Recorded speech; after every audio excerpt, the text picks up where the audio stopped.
Assemble करके TV receiver बनाया,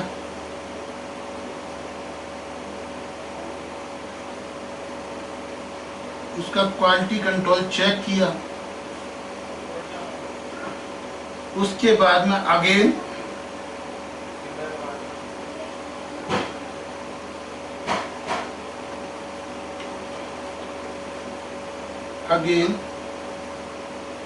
parts बना दिए।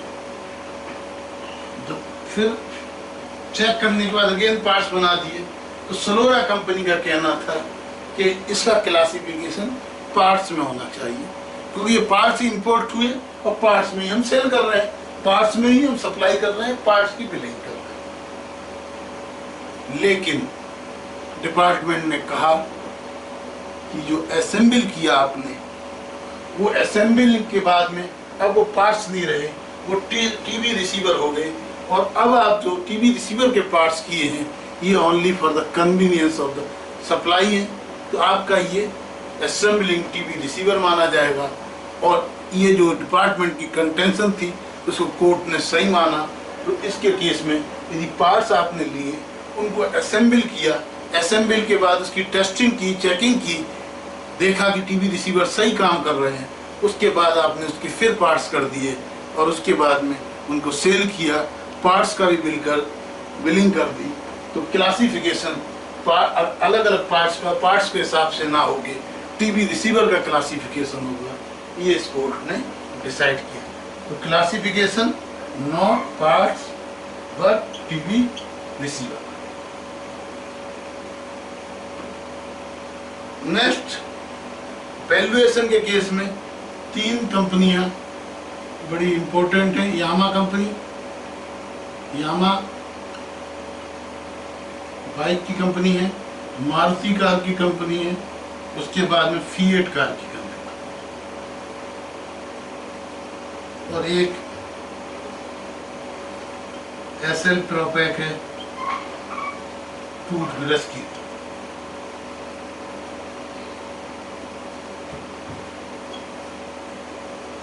ये 4 केस, फिएट, मारुति, यामा और एसएल प्रोपैक, ये 4 केस बड़े इंपॉर्टेंट केसेस हैं वैल्यूएशन पे।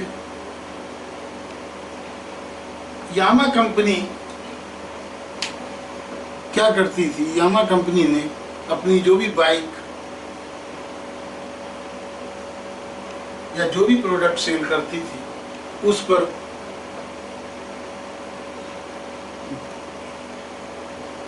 वारंटी फ्री देती थी, फ्री वारंटी, यानी जो सर्विस थी वो फ्री थी, वारंटी पीरियड के अंदर फ्री सर्विसेज। तो जो फ्री सर्विसेज थी, उन फ्री सर्विसेज का रीइंबर्समेंट अपने डीलर्स को यामा कंपनी करती थी। तो डिपार्टमेंट का ये कहना था कि ये जो फ्री सर्विसेज जो की गई, ये फ्री सर्विसेज भी प्रोडक्ट की कॉस्ट है, और ये जो फ्री सर्विसेज हैं वो कस्टमर नहीं दे रहा तो कंपनी दे रही है। लेकिन ये जो फ्री सर्विसेज हैं, इनको ये भी क्योंकि पार्ट ऑफ द डील है, क्योंकि जब बाइक बेची जा रही थी तो उसमें प्रॉमिस था फ्री सर्विसेज का। तो फ्री सर्विसेज की कॉस्ट चाहे कस्टमर से ली गई हो या नहीं ली गई हो, ये जो है पार्ट ऑफ द कंसीडरेशन है, तो इसलिए वैल्यूएशन में ये आना चाहिए। लेकिन यामा कंपनी के केस में कोर्ट ने कहा नहीं, क्योंकि ये जो यामा की जो प्राइस ली गई है, वो प्राइस इंक्लूड करती है फ्री वारंटीज को, प्राइस इटसेल्फ इंक्लूड वारंटी, इसलिए रीइंबर्समेंट ऑफ फ्री वारंटी, बेटे ये सब हम मिटा देते हैं, क्योंकि थोड़ा सा डिटेल में हम लिखने को मिल जाएगा इन सब पॉइंट्स के बारे में।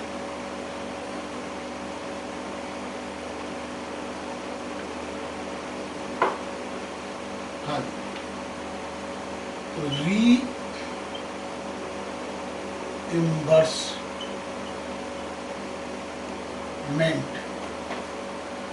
of free warranty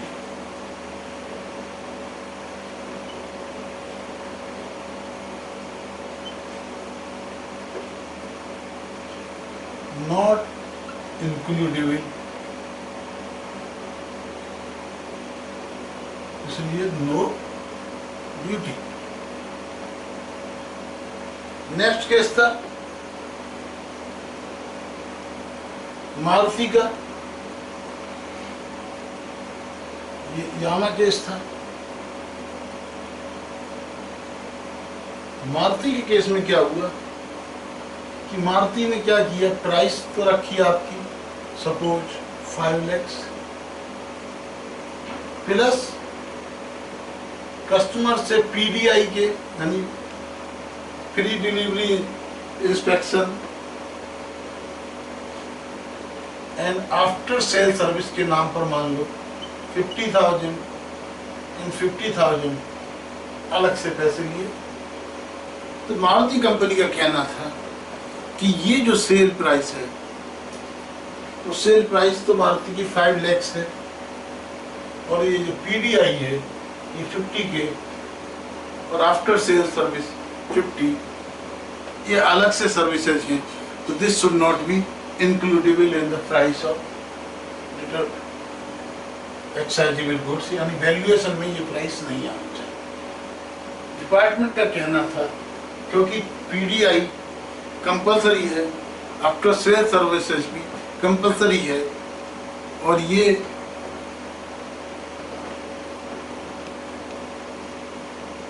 मारुति की सेल के लिए ये भी जरूरी है, ये भी जरूरी है, इसलिए valuation will be not 5 lakhs, valuation will be 6 lakhs।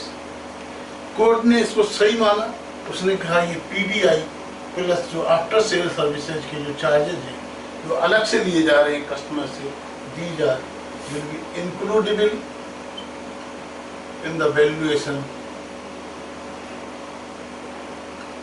इसलिए इस पर ड्यूटी लगी। ये समझ में आया। यामा के केस में अलग केस था, उसके अंदर केवल डीलर्स को रिइंबर्समेंट दिया जा रहा था फ्री सर्विसेज का, जिसका मतलब फ्री सर्विसेज की प्राइस कस्टमर की प्राइस में इंक्लूडेड थी। मारुति के केस में ये पीडीआई और आफ्टर सेल सर्विस पर एक्साइज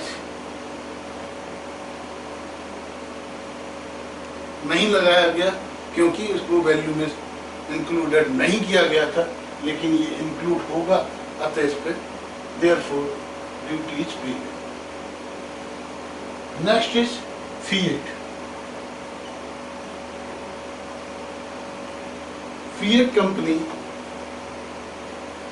ने कंपटीशन की वजह से काफी कम में अपनी प्राइस पर गुड्स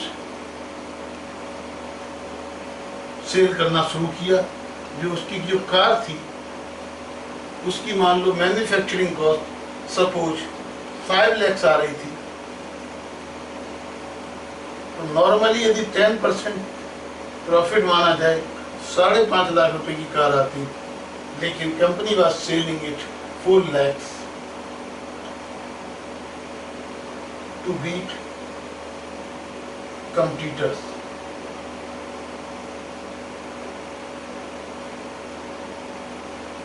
तो कंपनी को बहुत लॉस हो रहा था और कंपनी केवल 4 लाख रुपए पे ही एक्साइज दे रही थी, क्योंकि वो कस्टमर को 4 lakhs रुपीज पर कार दे रही थी, जबकि उसकी मैन्युफैक्चरिंग कॉस्ट थी 5 lakhs थी।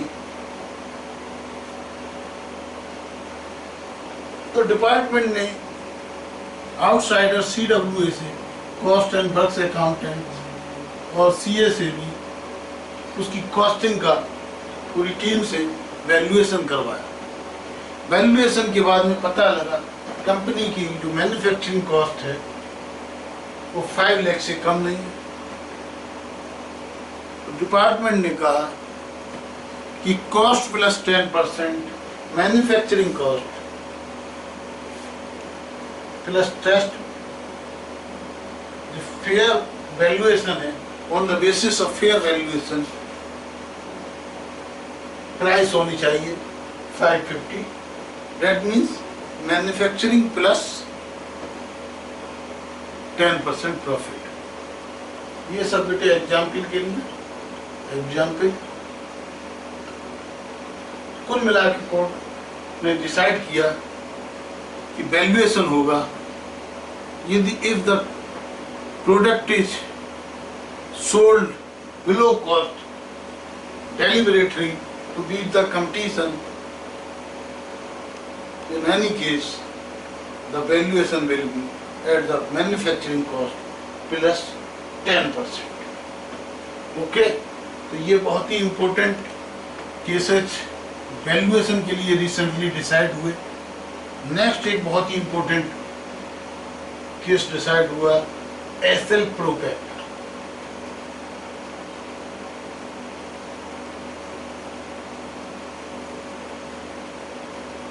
एसएल प्रोपैक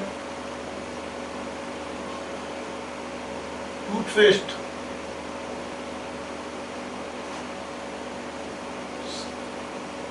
मैन्युफैक्चर एंड सप्लाई करती थी, टूथपेस्ट मैन्युफैक्चर करती थी, लेकिन जो टूथपेस्ट की जो कैप है, जो कस्टमर था, customer is supplying, cap is supplied by